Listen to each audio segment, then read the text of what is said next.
Good evening, Jill Lindholm here, licensed alcohol and drug counselor. As you can see from my computer, it is Monday, January 4th, approximately 10:43 in the evening, and I had an urge to do a blog tonight.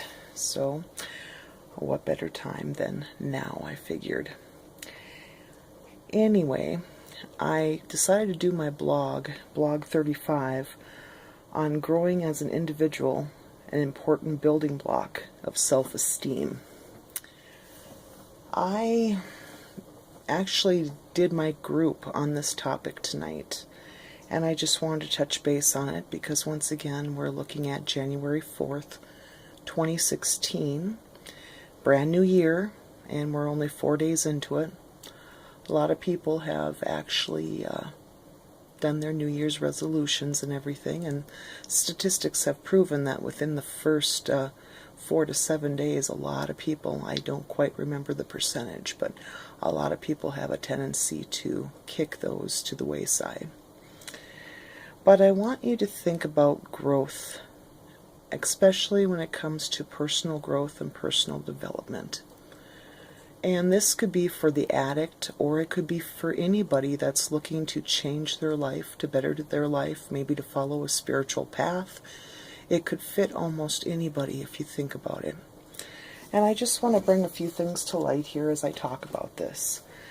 One thing that we always need to remember is that growing is an ongoing process, and it's never fully complete. Like I was telling my clients today, we are always growing, we are always changing, we are always evolving. As far as I'm concerned, basically, the only time you really stop growing, I think, is at your death, or even maybe towards the end stages of life when people sometimes get Alzheimer's, or maybe their physical body is going to pot or something like that. But otherwise, we are consistently growing and evolving. So remember that.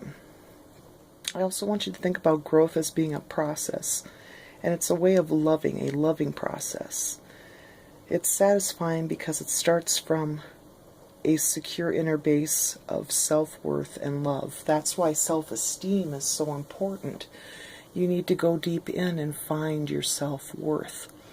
Now, for a lot of us that have grown up in maybe a not so nice home environment, or the environment around us, or our parental caretakers maybe didn't see it fitting to nourish our growth and development in a positive way, this can be quite the challenge.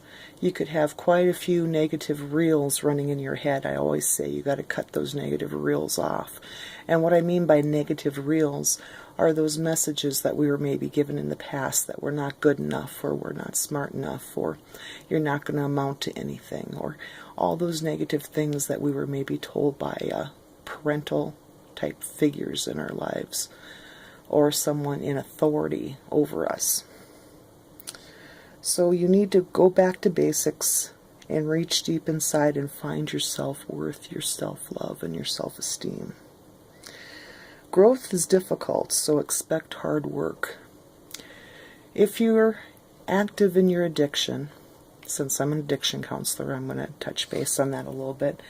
If you're active in your addiction, you're not growing. Basically, all you're doing is just sitting in limbo. If you think about it, you're being stagnant. If you're not growing, you're being stagnant in your addiction. You're not moving forward, you're not moving backwards, you're just in one place. And you're not really even thinking about the future or bettering yourself, because the chemical has you by the short hairs pretty much. This, once again, growth is difficult, but it's not something that you cannot achieve. And when I say achieve, it's an ongoing process. Like I said before, achieving would be an end result. There's really no end result, but you can get yourself out of the stagnant area of your life if you so choose. And you can move forward to grow and become the person that you were supposed to be prior to the chemical that you put into your body that created an imbalance in your life And when I talk about life, I talk about your spirituality, I talk about your mental health, your physical health, all the above. It has pretty much put a damper and stagnancy into all those areas. Growth is not competitive or comparative. You can select your course and pace, just like exercise and trying to lose weight. It is wise to pick a pace that can be maintained through your life. Remember, once again, this is maintenance. You have to work at this pretty much on a daily basis if you want to grow and move forward. You can't be lax, and you can't sit on the middle of the fence. You've got to be either growing or else going backwards. And if you don't choose, it will eventually choose for you the path that will happen. And a lot of times when people sit stagnant for too long, you can pretty much guarantee you're going to end up going back into relapse, because technically we have a tendency as humans to go back to what's familiar to us when we were scared of change or scared of development or scared of growth. So think about that. Growth means elevating others along with yourself. You'll learn that once you start thinking positively about yourself, things can change and your views can change. And you'll notice more positivity around you, and actually positive people will gravitate towards you. Positive things can happen. It's very, very cool when you can get to that level in your life. It's worth it. Growing results from applying principles and pleasures that also help to elevate you as an individual.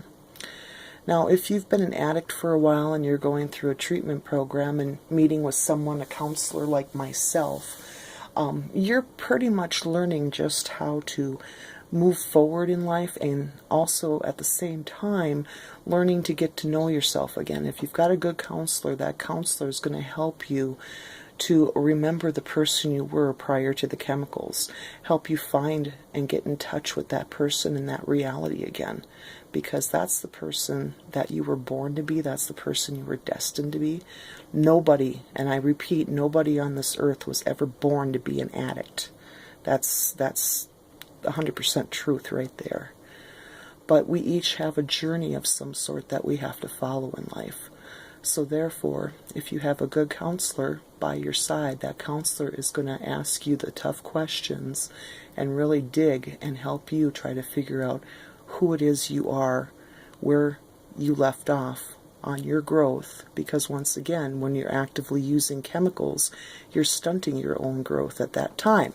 So an example I can give you is if you started actively using chemicals at 13 years of age and you're maybe 40 years old, you're still sitting at a 13-year-old mentality in some ways, because you've stunted your growth with that active chemical for all those years.